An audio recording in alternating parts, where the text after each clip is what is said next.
नमस्कार सर्वांना. आवाज येतोय का माझा?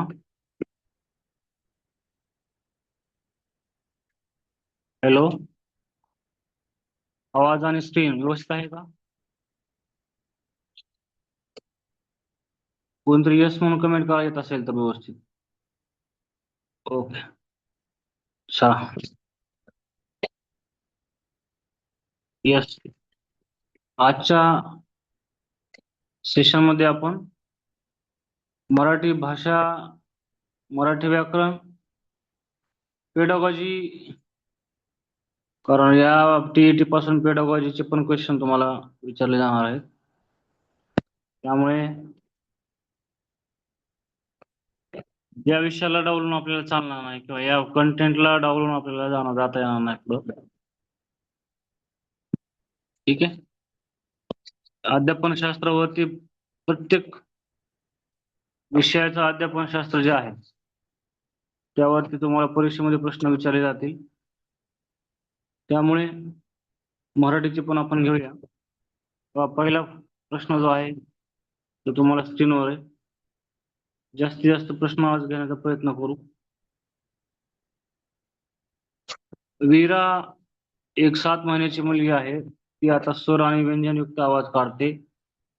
ती पुढीलपैकी कोणत्या प्रकारे संभाषण करते? है ना.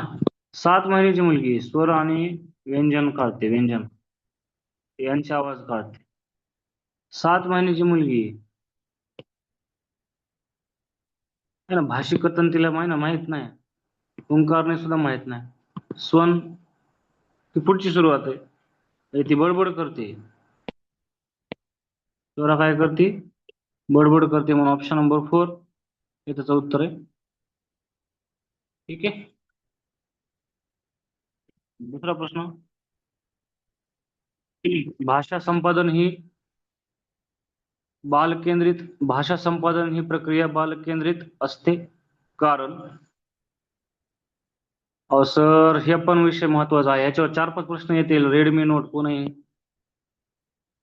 बघितलाय मी मेसेज तुमचा. मी वृत्ते घेणार आहे. वृत्ते एक लेक्चर घेणार आहे. हे नको का स्टॉप करू का? हे अध्यापन शास्त्रावरती खूप आता वेटेज आहे. जसं CTD ला प्रश्न आहे तसे इकडे येणार आहेत. बरं बरं झालं ते आपण 2-3 सेशन मी मुद्दाम ह्याचे ठेवलेत. आता उद्या सामाजिक शास्त्राऐवजी मराठी घ्यायचं का बघू. कारण अध्यापन शास्त्रावरती जर प्रश्न आले 3-4-4-5 प्रश्न आले किंवा जास्त आले तर परत तुम्हीच म्हणताल घेतलं नाही काही. ठीक आहे. आणि वरती काय कंपल्सरी प्रश्न येतोच असं नाही. तुमचं जे काही असेल ना म्हणणं, चला ते तुमचे ऑप्शन जे आहेत ते तुम्ही कमेंट करा फास्ट. प्रश्न जास्त होतील. एकतर मी 9:45 ला हँड रेज केलेला आहे. भाषा संपादन ही प्रक्रिया बाल केंद्रित असते. कारण ती शाळेतील शिक्षकांच्या नियंत्रणाखाली घडते.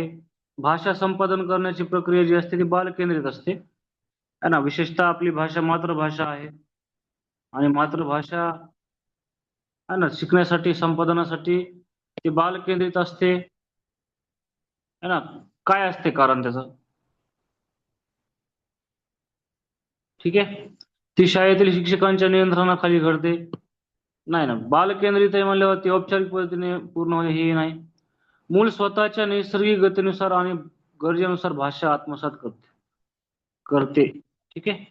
नैसर्गिक गतिमान आणि गरज या 2 गोष्टी महत्वाच्या असतात बालकाला भाषा संपादनासाठी. ठीक आहे. नैसर्गिक प्रक्रिया बाळाला मातृभाषा शिकवायची गरज नाही. ऑटोमॅटिक परिसरात असेल किंवा परिसर है ना अनुवंश या सगळ्या गोष्टी त्याच्या वाढ विकासावरती परिणाम करणारे असतात. तसं भाषा संपादन हा जसा महत्वाचा घटक आहे त्यामध्ये नैसर्गिक गती आणि गरज या 2 गोष्टी फार महत्वाच्या मानल्या जातात.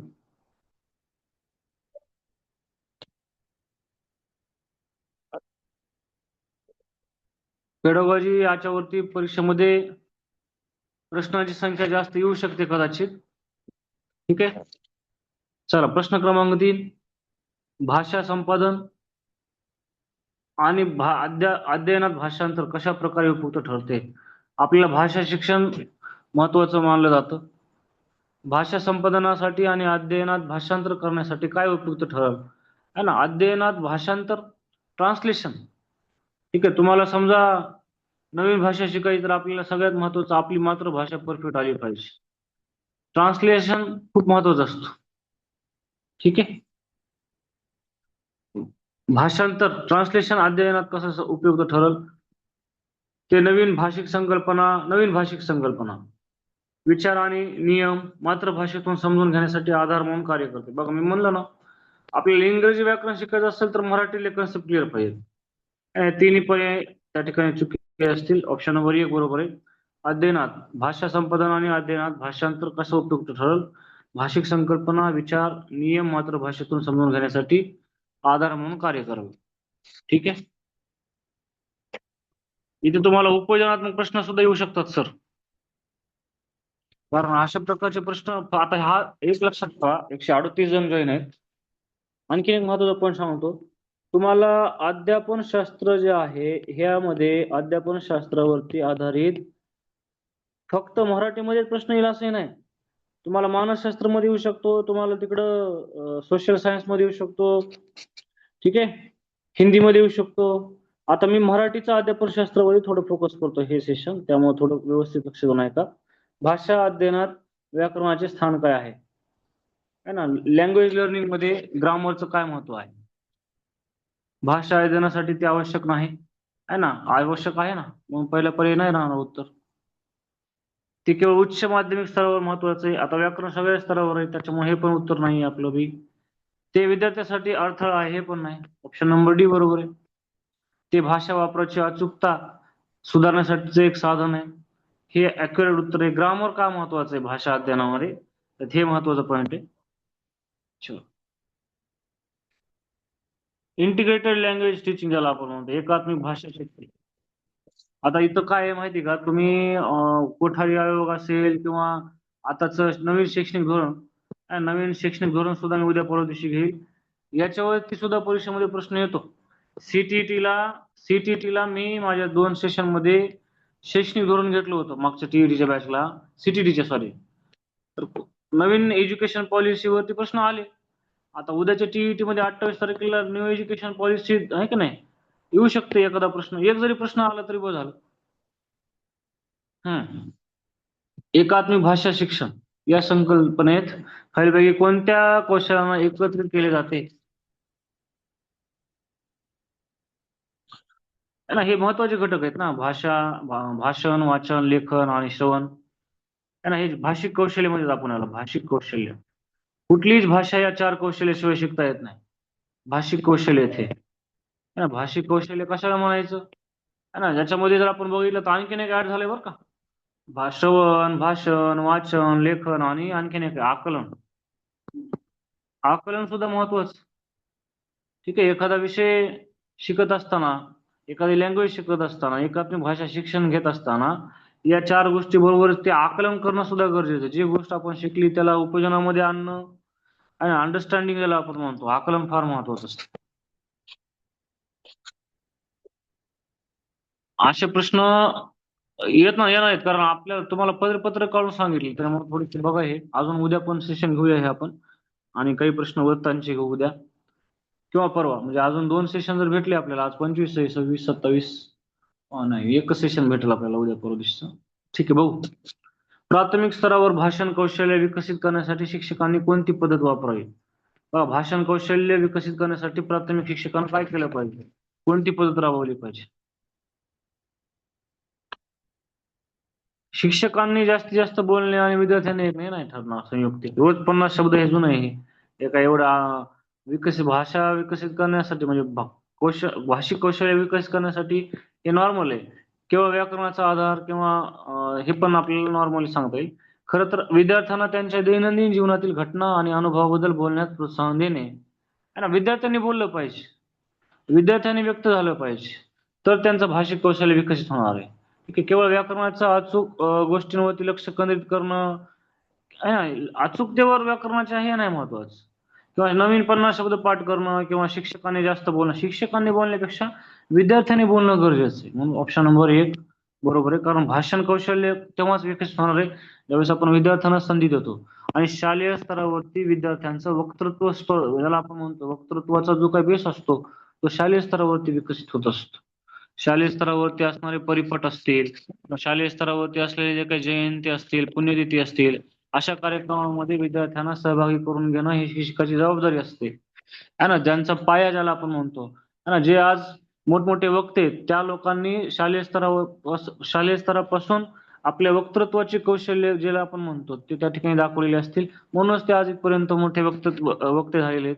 ठीक आहे. आणि म्हणून विद्यार्थ्यांचं भाषण कौशल्य विकसित करण्यासाठी है ना, त्यांच्या दैनंदिन जीवनातील घटना आणि अनुभवांबद्दल त्यांना बोलण्यासाठी प्रोत्साहन दिलं गेलं पाहिजे. चलो नेक्स्ट जाऊया.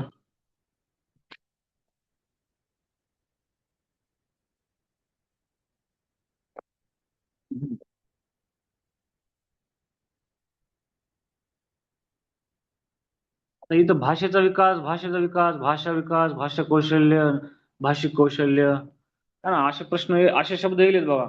तुम्हाला लक्षात येईल काय कशामुळे घेतले? तर मराठी भाषेच्या अध्यापनशास्त्राशी संबंधित प्रश्न आहेत. हं. वायगॉट्स्की यांच्या सामाजिक सांस्कृतिक सिद्धांतानुसार भाषेचा विकास कशातून होतो?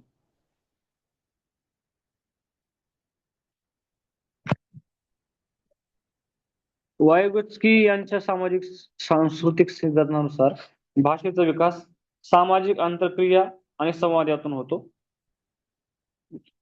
ठीक आहे.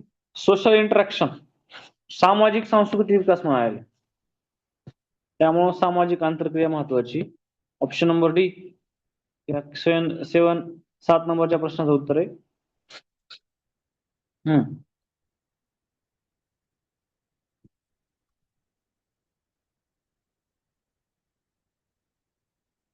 त्याला कमेंट करा. 133 लोक आहेत.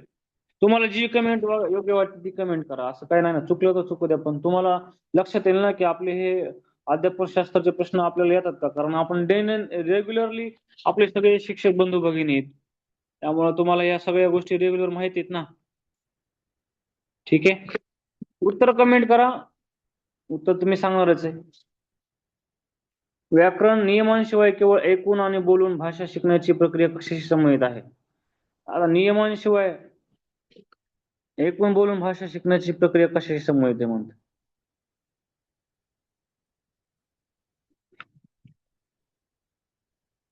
नियम वापरायचे नाहीत, नियम नाहीत, आणि ऐकून बोलून भाषा शिकायची, भाषा संपादन म्हणायचं.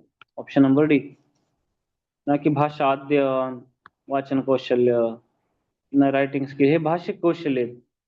भाषिक कौशल्य आहेत. फक्त आपल्याला आहे ना व्याकरण नियमांशिवाय, आता हे जर व्याकरण नियमासोबत घ्यायचं असेल तर हे 3 आहेत त्याच्यामध्ये, पण आहे ना नियमांशिवाय म्हणता हे म्हणून भाषा संपादन. भाषिक कौशल्य आता सांगितलं ना, लेखन, वाचन, ऐकणे, बोलणे, लिहिणे, आकलन.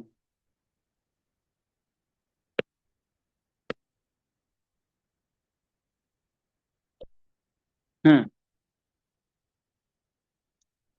आता द्वितीय भाषेशी संबंधित आला प्रश्न.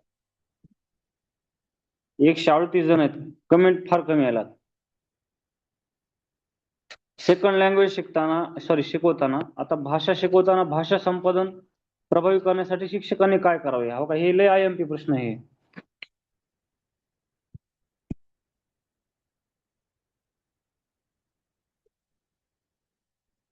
हा प्रश्न खूप IMP. कारण बऱ्याच जणांनी मराठी सेकंड लँग्वेज घेतलेली.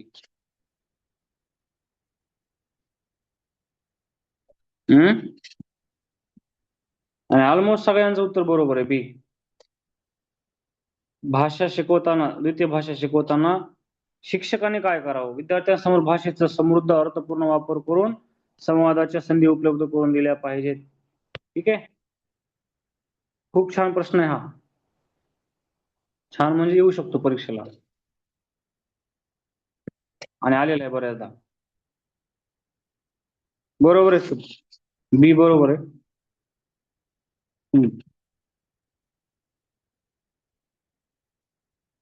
भाषा शिक्षणात त्रुटींचे विश्लेषण करणे शिक्षकांसाठी कशासाठी महत्वाचे आहे? Error analysis. तुम्हाला विचारलं जाऊ शकते उपचारात्मक अध्यापन कोणासाठी करू शकतात? उपचारात्मक अध्यापन करण्याची साधनं कोणते कोणते आहेत? मराठीमधील आहे ना, जर आपण बघितलं तर विशेषतः ग्रामर शिकवताना येणाऱ्या अडचणी कशा दूर कराल? भाषिक कौशल्य विद्यार्थ्यांमध्ये रुजवण्यासाठी कोणते उपक्रम राबवाल? उपचारात्मक म्हणजे उपयोजनात्मक पर्सनल रिस्पॉन्स टाइप क्वेश्चन येतात तुम्हाला सर ह्याच्यावर.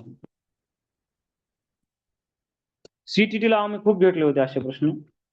तर आता काय आहे, CTT झाल्याच्या नंतर पुन्हा ज्यावेळेस वर्षातून 2दा TET घ्यायचा निर्णय घेतला शासनानं, त्यावेळेस आता TET ला सुद्धा तुम्हाला अध्यापनशास्त्रावर भर दिला जाऊ शकतो.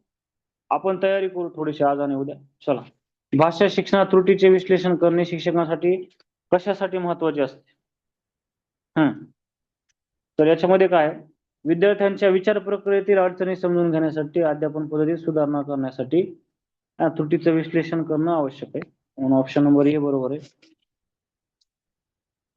केवळ हुशार विद्यार्थ्यांसाठी शाळा नाही ना. जे कमकुवत आहेत, जे की नॉर्मल आहे, म्हणजे जे की साधारण विद्यार्थी आहेत अध्ययनामध्ये, त्यांना हुशार बनवणं है ना. ते वर्गामध्ये सगळे विद्यार्थी शिक्षकाला सारखे आहेत. अध्ययनामध्ये जे थोडेसे मागे आहेत किंवा आपण म्हणतो की ज्यांच्यामध्ये वेगवेगळ्या त्रुटी आढळतात, त्यांच्यासाठी वेगवेगळ्या ज्या काही शैक्षणिक पद्धती असतील, अध्यापन पद्धती असतील, अध्यापन सूत्र असतील, त्यांचा आपण वेगवेगळी वापर करतो. विद्यार्थ्यांच्या चुकांसाठी त्यांना शिक्षा करणे संयुक्तिक नाही. शिक्षा तर करता येणार नाही आता. त्रुटी दूर करण्यासाठी लगेच पुन्हा पुन्हा सराव घेणे हे पण संयुक्तिक नाही. हे तिन्ही संयुक्तिक उत्तर नाहीत. ऑप्शन नंबर ए उत्तर याचं.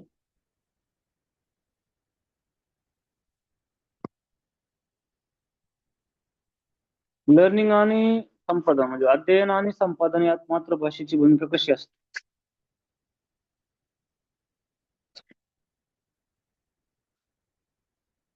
मला वाटतं स्टार्टिंगला घेतला होता मी प्रश्न. स्टार्टिंगला आपली बॅच चालू होती त्यावेळेस ते प्रश्न घेतले होते 7-8. त्यावेळेस हा प्रश्न घेतला होता आपण. सुरुवातीचे जे आहेत त्यांना माहिती असते. भाषा पूल म्हणून कार्य करते. अध्ययनात संकल्पना आणि नियमांचं आकलन करण्यासाठी पूल म्हणून कार्य करते भाषा. अध्ययनात संकल्पना आणि नियमांचं आकलन करण्यासाठी भाषा पूल म्हणून काम करते. है ना. भाषेला नदीची उपमा दिलेली आहे. भाषा बदलते, तरल आहे. है ना. नियमांचं आकलन करण्यासाठी पूल म्हणून काम करते. व्याकरण आणि भाषा वेगळं वेगळं करता येत नाही. जेव्हा व्याकरण तयार म्हणजे जेव्हा भाषा तयार झाली तेव्हा नियम तयार झाले. नियमांना वेगळं करता येत नाही. भाषेचे नियम भाषेसोबतच तयार होत असतात. आणि ऑप्शन नंबर ए बरोबर आहे.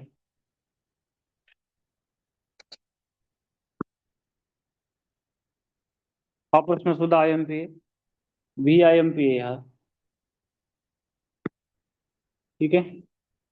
नोम चॉम्स्की यांच्या मते मुलांमध्ये भाषा आत्मसात करण्याची क्षमता उपजत असते, जी कशाच्या माध्यमातून व्यक्त होते? भाषा आत्मसात करण्याची क्षमता उपजत असते असं नोम चॉम्स्की म्हणतात. तर ती कशात व्यक्त होते?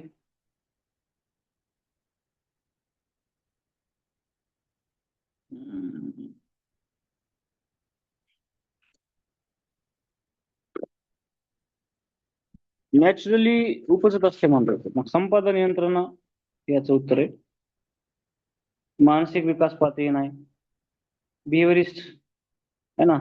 वर्तनवादी मजबूतीकरण नाही. सामाजिक आंतरक्रिया पण नाही. ऑप्शन नंबर डी बरोबर आहे 12व्या प्रश्नाचं.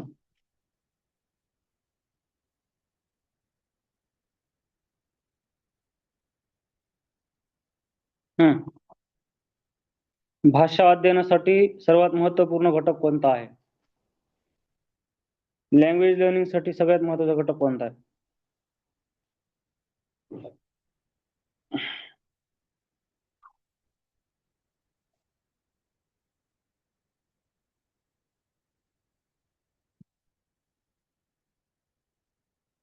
हा.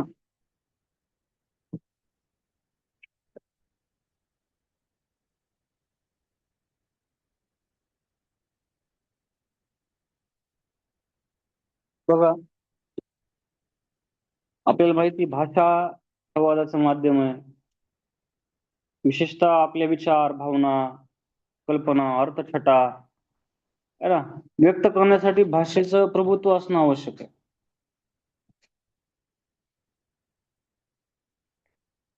आपले विचार व्यक्त करण्यासाठी, जीवनातील व्यवहार सुरळीत होण्यासाठी भाषा गरजेची असते. भाषा अध्ययनासाठी सगळ्यात महत्वाचा घटक कोणता आहे असा प्रश्न विचारलाय.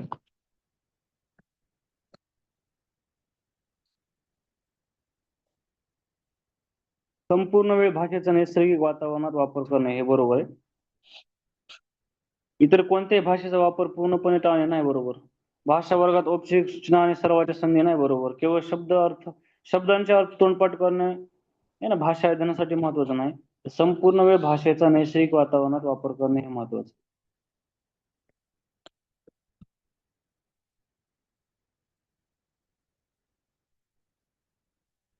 भाषा शिक्षणाच्या संदर्भात पुढीलपैकी कोणते विधान योग्य आहे?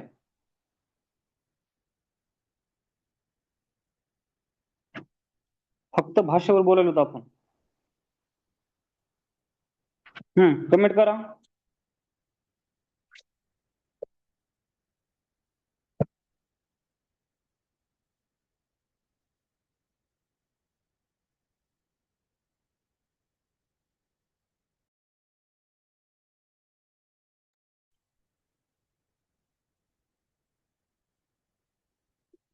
भाषेचे महत्व आहे ना, भाषा शिक्षणाच्या संदर्भात विधान कोणते योग्य आहे?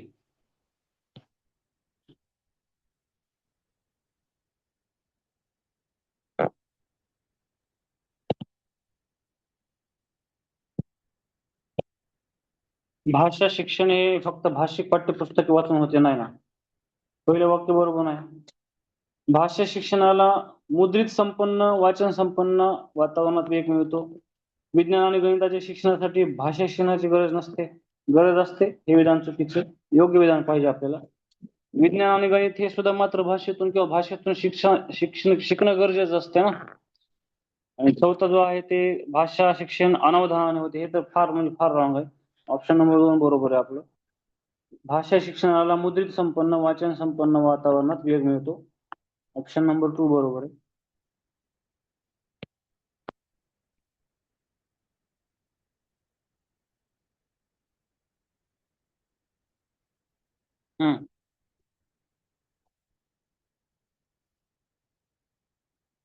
चला बघा 15वा प्रश्न काय म्हणतो.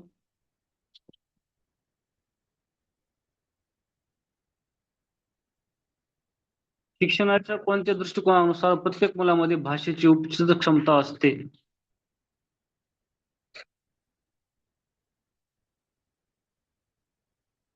उपजत शब्दावरून उत्तर सांगा. उपजत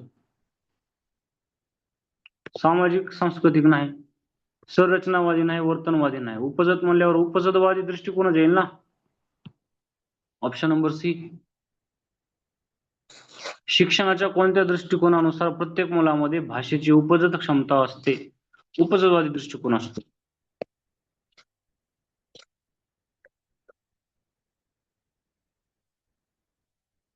नेक्स्ट क्वेश्चन बघा. जेव्हा भाषा कोणत्याही पद्धतशीर सरावाशिवाय नैसर्गिकपणे शिकली जाते तेव्हा तिला डायडॅश म्हणतात. ना भाषा कोणत्याही पद्धतशीर सरावाशिवाय नैसर्गिकपणे शिकली जाते, तेव्हा तिला काय म्हणायचं? आत्मसात करणे, संपादन करणे. पद्धतशीर सराव न करता, समजा आता आपण आउट ऑफ स्टेट गेलो एखाद्या राज्यात, तिथं आपण सराव करत नाही, पण आपण काय करतो, संपादित करतो ती भाषा ऐकून बोलून, नाही काय. काय बोलते कोण, कसं बोलतंय, कसं यूज करतो शब्द. मातृभाषेमध्ये एखाद्या क्रियेला काय म्हटलं, आत्मसात हळूहळू हळू आपण संपादित करण्याचा प्रयत्न करतो समोरच्या भाषेला. ऑप्शन नंबर सी बरोबर आहे याचा. 17वा प्रश्न.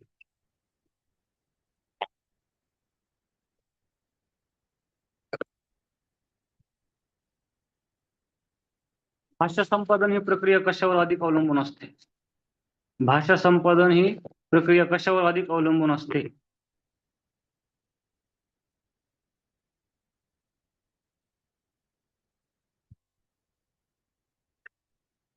भाषा संपादन ही प्रक्रिया अधिक अवलंबून असते कशावर? प्रयोगशाळेतील तांत्रिक साधने नाही, पालकांनी दिलेला गृहपाठ नाही, ठरलेल्या परीक्षा व मूल्यमापन हे शिकल्याच्या नंतरची प्रक्रिया आहे. भाषा संपादन केल्याच्या नंतरची प्रक्रिया आहे, त्याच्यामुळे हे पण नाही येणार. ऑप्शन नंबर डी उत्तर आहे. संप्रेषणात्मक आणि भावनिक देवाणघेवाणीचा समृद्ध सामाजिक परिसर यावर अवलंबून असतो भाषा संपादनाची प्रक्रिया.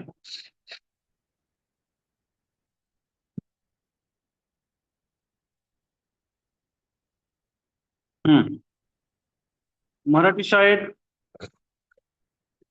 किंवा शाळेत मराठी भाषा शिकताना विद्यार्थ्यांनी केलेल्या भाषिक त्रुटींकडे शिक्षकांनी कसे पाहावे?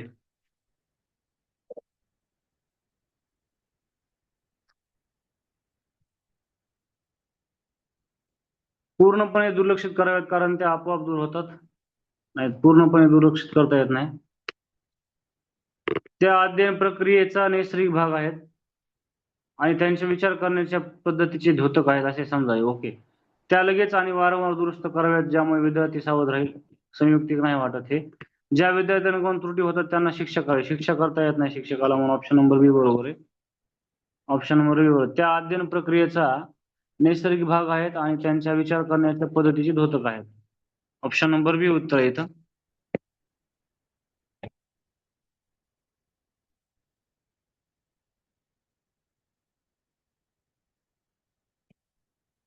या प्रश्नाचं उत्तर आलं पाहिजे सगळ्यांना.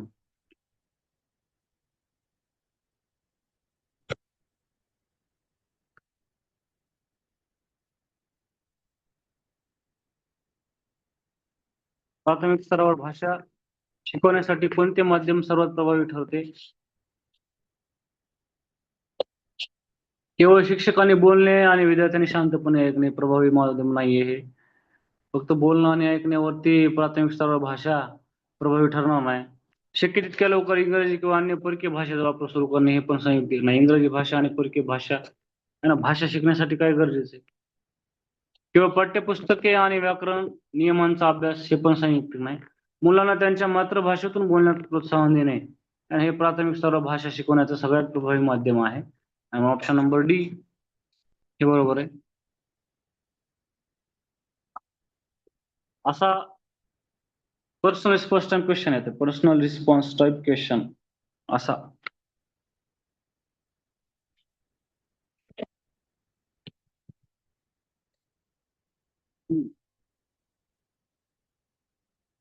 अश्विनीला ओडिया भाषा तिच्या जन्मापासून येते आणि ती इंग्रजी आणि हिंदी शिकते. या विधानाच्या आधारे पुढील कोणता पर्याय हा बरोबर नाही? बरोबर नाही.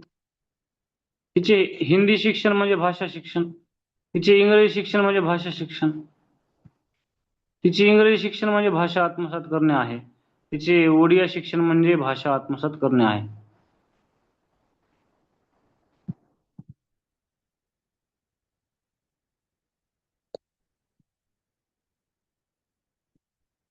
बघा, तिचे हिंदी शिक्षण म्हणजे भाषा शिक्षण नाही.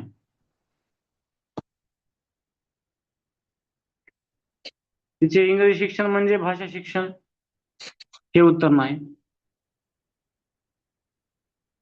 तिचे ओडिया शिक्षण म्हणजे भाषा आत्मसात करणे हे पण आपलं उत्तर नाही. हे 3 घटक महत्वाचे आहेत. बरोबर आहे. बरोबर नसलेला पर्याय आपल्याला ओळखायचा आणि तो आहे पर्याय क्रमांक 3. तिचे इंग्रजी शिक्षण म्हणजे भाषा आत्मसात करणे आहे. इंग्रजी भाषा शिक्षण आत्मसात करणे हे योग्य पर्याय असणार नाही, म्हणून ऑप्शन नंबर सी बरोबर आहे. 3.